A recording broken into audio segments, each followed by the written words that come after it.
Buenos dias. So that last video, I'm sure, confused many of you guys. So I'm gonna give you guys some context in terms of why it was such a profound experience for me.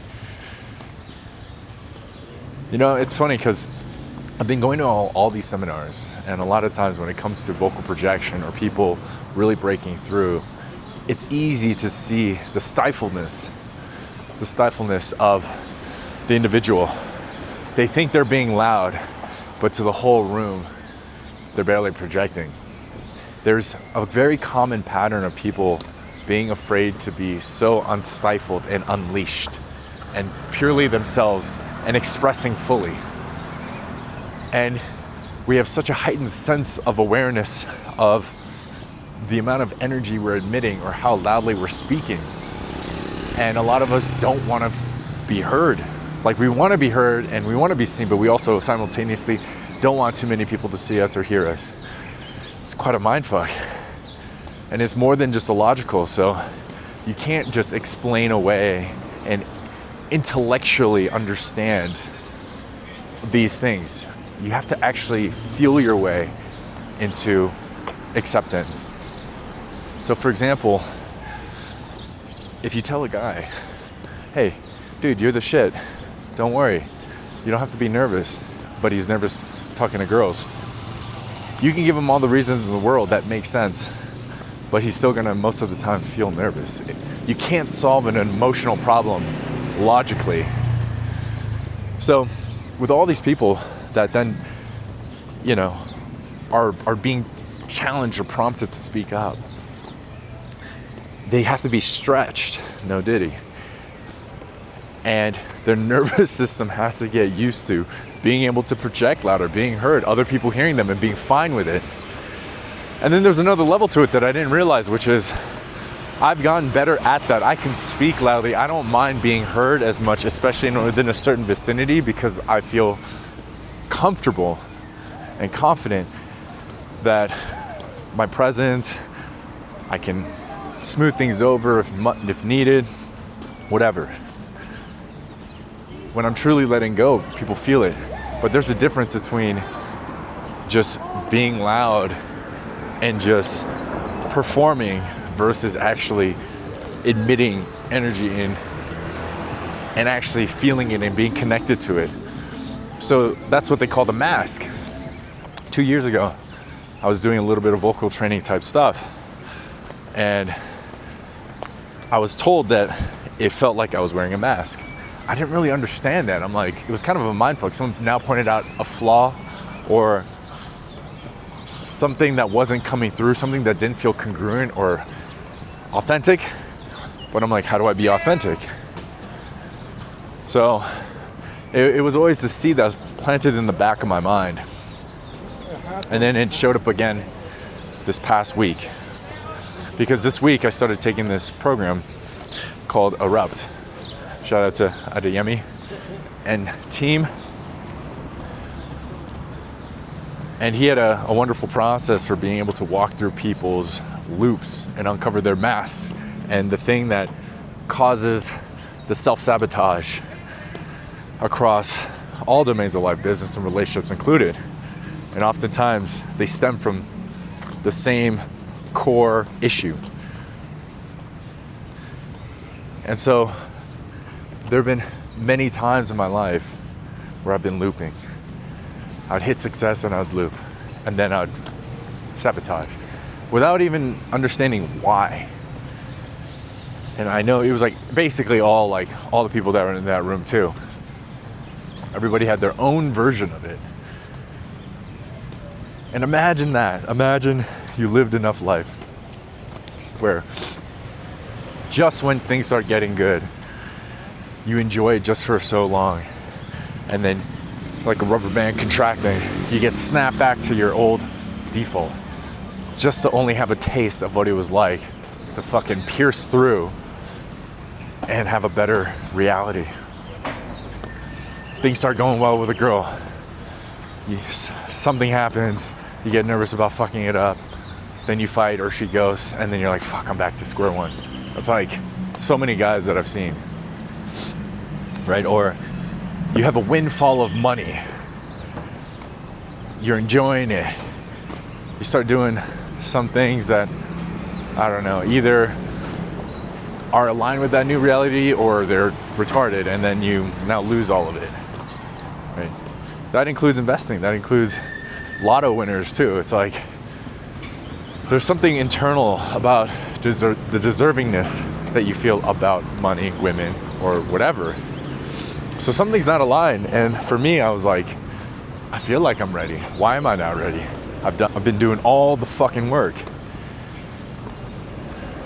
But finally, there was something that really connected for me. Finally, there was a different angle that was then shifted that made me totally understand what the fuck has been going on these past couple of cycles. Like, I did not know to what extent I've been performing in life. And when people think of the word performing, on one hand, there is a bit of an onus connotation for men. It's like men are supposed to fucking perform. We're supposed to stand out. We're supposed to do our duties. And I agree, we have responsibilities. But then performance also has a connotation of inauthenticity. You're pretending to be something that you're not. You're pretending to do something a certain way so people see you in that light. And that's also inauthentic. But mine was like super subtle, because performance here was not necessarily pretending something that I'm not, but withdrawing parts of myself, withholding parts of myself that I didn't care to share. And I remember calling out an ex for this, the withholding of information for the purpose of deceit is lying. Ooh, man, how did I have such bars back in the day? That was like a long time ago, girlfriend. But it was like such a subtle thing, because it's like, yeah, we don't have to tell everybody everything. True. But I was playing small and withholding parts of myself, especially through social media. I'm pretty comfortable. I've gotten so good and so comfortable doing it around people in real life in the moment.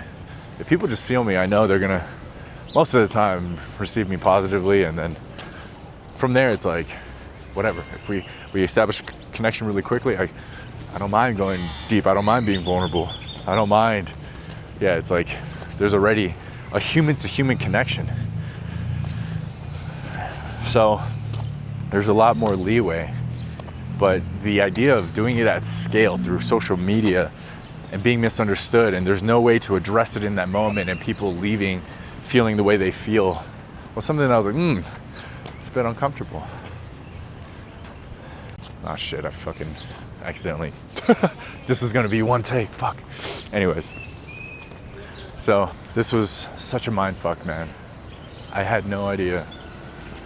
But it was creating this fucked up dynamic, because the second dominant mask I had was a rebel, someone who disdained authority, disdained control, had to do shit my way. And that was because I was a result of not having my own sovereignty, my own sense of self for so fucking long. That's why I went all around the world. That's why I went to go explore. That's why I started doing shit the way that I wanted to do them. But despite all that, there was still this part of me that tended to be a bit over accommodating for others, not realizing the cost to myself. I know that sounds very simple, but really, no, it's like most guys, I see this, they just let things slide because they're like, the cost to me isn't that much, it's fine, I value the relationship.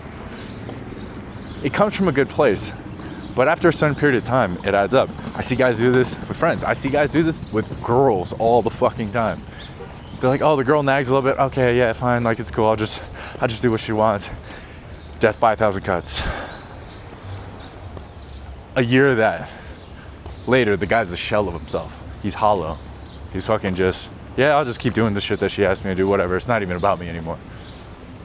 And the irony is this, there's less respect.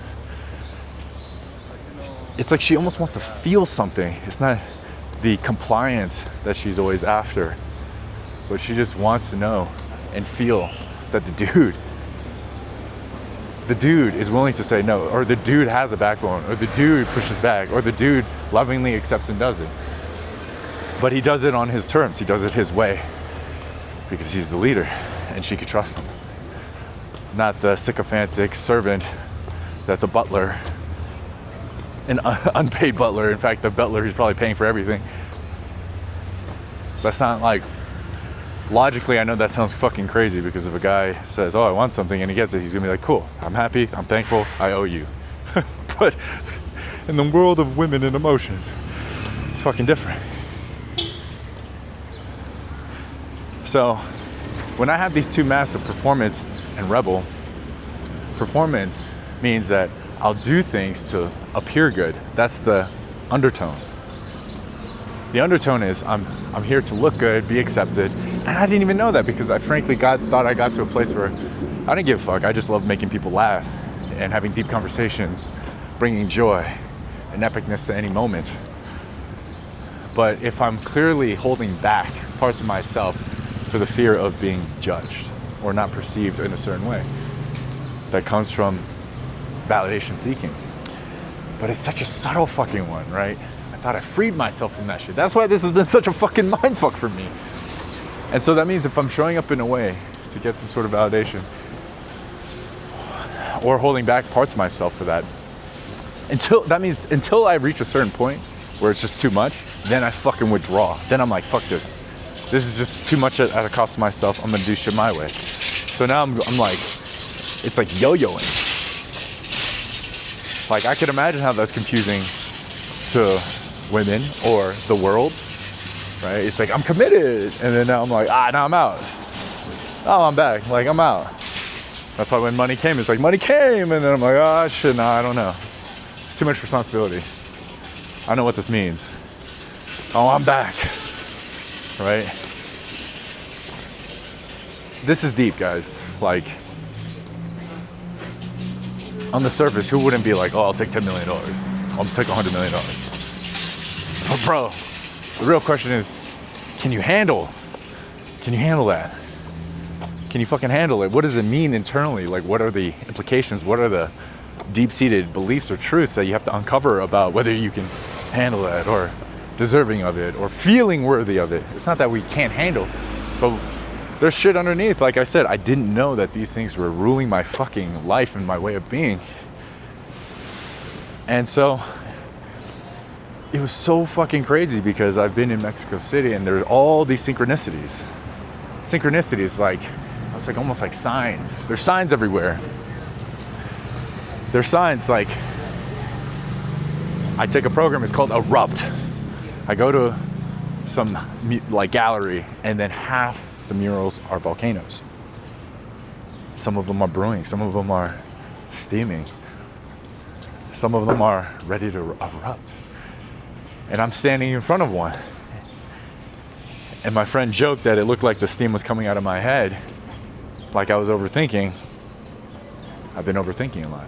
I've been overthinking because I have been afraid of the repercussions of putting myself out there on social media. That's why I've been so fucking inconsistent. I gotta own it. I'll own it. I had flashes of greatness, bangers, but then I'm like, man, it's too much work. Is it really worth it? I couldn't connect with like the why. I know the why. It's like, yeah, the impact I can make on all you motherfuckers. Changing lives and shit, yeah, you know. No. I mean, that's what people tell me. But there was just so much internal dissonance and conflict because I've seen all the channels that talk about this kinds of stuff a little bit more strategically, and then they all got clapped. They all got taken down. They all got banned, censored. And I mean, to be honest, I guess like in retrospect, is it that bad if I get my YouTube banned and I never really used it in the first place? That's a deeper point here. How many of us are like preserving some sort of optionality, but the truth is we're not even really using it? Like, I have friends who sometimes they didn't approach girls because they didn't want to fuck it up. They wanted to keep their image intact. But then that girl leaves and they never see them again. It was like the optionality of having a clean slate, even though that person's never going to be there ever, because it was a moment. How many of us do that in our own weird way? It's a mind fuck, right? So this was the dissonance because I feared that, one, the social reputation, the damage, the people that I would try to connect with, if they found this and I'm talking about dating stuff, man, that's uncomfortable, right?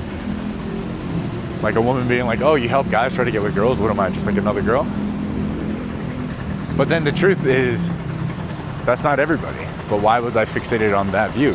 Why did I let myself get so preoccupied with the fake opinions of people that I don't even know yet? Some would call that conditioning. A lot of times we have beliefs that we were conditioned to have, but we don't even know the fucking source of it. And yet those are the beliefs that we hold most dearly and we guard with our fucking life. It doesn't make any fucking sense. It's like we're defending something that hurts us as if it was the absolute truth, but then there are people telling us, no, that's not true. Like, why are you thinking this way? There's something about the comforts of certainty, even if it's painful, that we like to hold on to for whatever fucking reason, rather than allowing the more uncomfortable but liberating truth free us. It's a weird human psychology. The need for certainty is a much stronger one than I realized, and it's a double-edged sword. The need for certainty causes people to do all the sorts of things they can to control situations, but it also suffocates life, is what I've seen. Because you can't let go, surrender, you can't accept, you can't receive. And the duality of life is that we both have the masculine and the feminine. The masculine drive to create, to destroy, but the feminine, which is also to connect, to feel, to experience, to receive. They say abundance is equated to the feminine. The feminine is what creates life. I know I said that about the masculine earlier, but you think about it, the feminine is the source of life. And if we can't connect to it or meet them where they're at in this duality, in this yin and yang, we deprive ourselves so much. I'm sure you guys have met people who are just so extreme in one way and don't know how to be the other. It's fucking weird.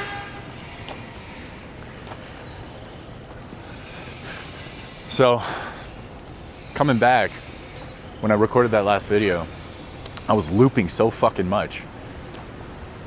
I was just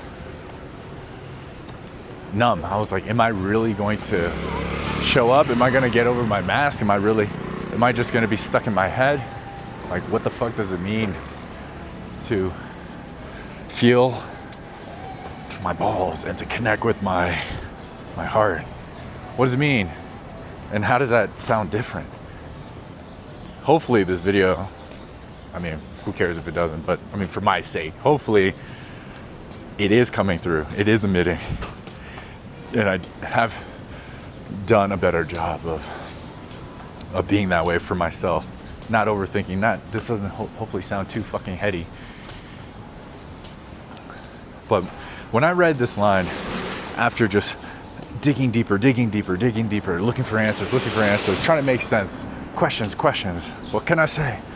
I'm an intellectual. That passage that I read out in the last video about how a volcano erupts unannounced and there are things that are percolating underneath, and when it's ready, it'll just explode. I know this sounds like a huge metaphor for but there was something that was so poetic about it in a way that made me feel very seen, more seen more seen than in a long time. That it almost like gave me permission to just be me. That is the nature of a volcano. We don't judge it. I am a man. I am myself. I am a human. I don't need permission to be myself. On one hand, lava and magma, super hot, destructive, destroy cities like Pompeii. On the other hand, it's a fucking beautiful, incredible sight to see. And it layers over the earth, creating even more terrain. It's a powerful thing. There's no need to judge it. It is what it is. I think so many of us, especially guys, and I'm sure girls feel this too in their own ways. I know they actually feel it in their own ways. But especially in the last 5-10 years, it's been a weird fucking time for guys. It's been such a weird fucking time. There's been more gender confusion than ever. No knocking on anybody that feels that there's something that they weren't born with. But a lot of guys, and I include myself in this category, felt lost. Felt lost of what it meant to be a man. Felt shamed or told that we couldn't be a certain way. That we couldn't let out the masculine, the roughhousing, the boyish playfulness. We had to sit still. We had to contain it.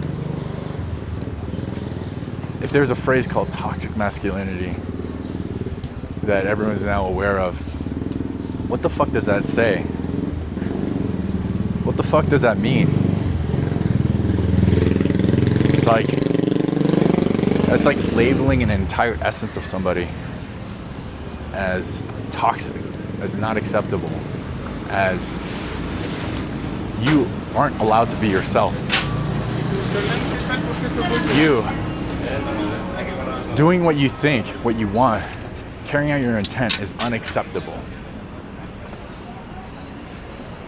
And it's an overcorrection. It's an overcorrection for sure. It's an overcorrection of basically trying to prevent a bunch of psychopaths from destroying this earth. But that's not how humans inherently are. Just by the distribution of personalities and genes and whatnot, it's like an adaptation.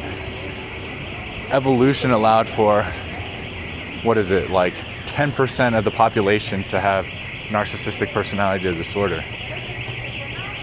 So within that, it's like narcissism, psychopathy, Machiavellianism. But if everybody was like that, then it'd be fucking crazy. And here's the fucked up part. The fucked up part is this.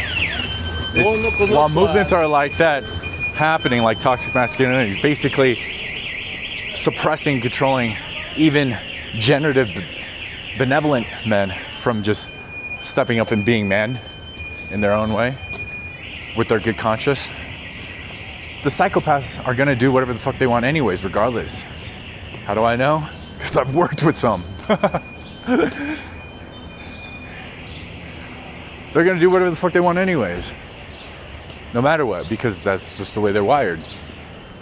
But the wave really suppressed all the people who just want to be themselves and do good onto this world, but just felt too ashamed to do it, going after their real goals, putting themselves at the top of their value hierarchy.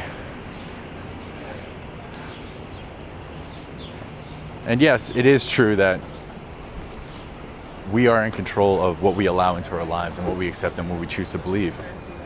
But it's such a constant thing where it almost feels like it was placed upon us, forced upon us, because the voices of these judgmental, moralistic people, they had the loudest ones. They're the ones, the Karens screaming, "That's toxic." Right? How can it not be in your face?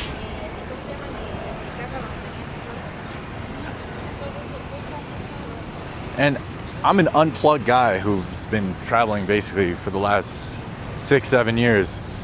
6-7, true actually. And the irony is this, is it wasn't until I really got out that I started being more free. It's the truth.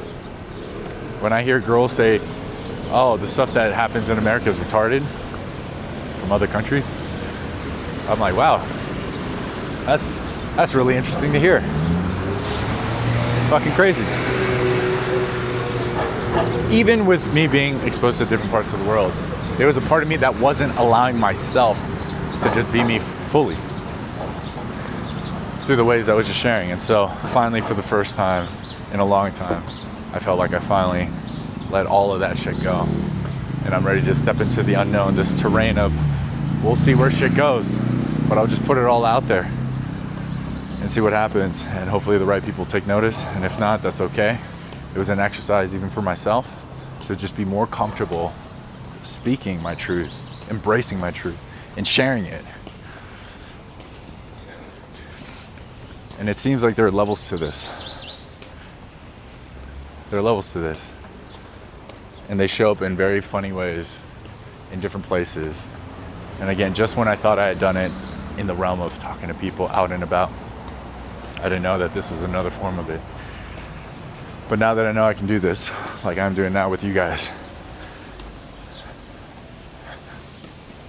it feels like things are starting to accelerate. What's stopping me now from doing it at even higher highs or in other ways?